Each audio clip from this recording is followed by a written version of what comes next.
What is the reading on this burette?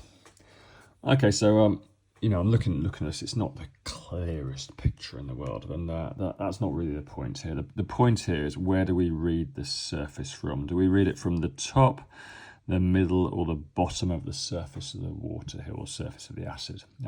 This surface is called the meniscus. So do we take it from the top, middle, or bottom of the meniscus? The answer is we take it from the bottom of the meniscus.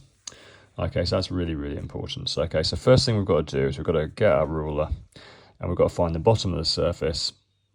And we're going to have to draw that across to the scale on the side, then we should be able to read it off. So there it is there. Okay.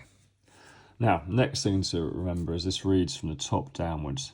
So that's 0 and that's 1. So and there's going to be 10 increments between. So that's going to be 0.1, 0.2, 0.3, 0.4, 0.5.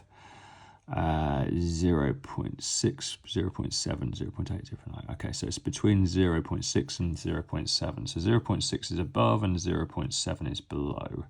And you'll be able to see that hopefully a bit clearer in your workbook, maybe on this video. So it's halfway between 0.6 and 0.7, so it's going to be 0.65.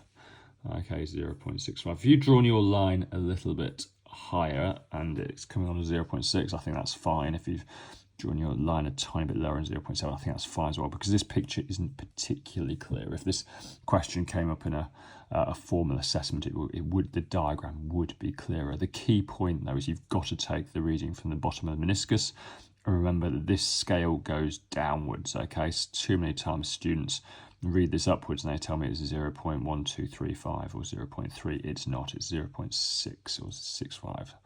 I've read it as. And that's going to be centimetre cubed as a unit as well.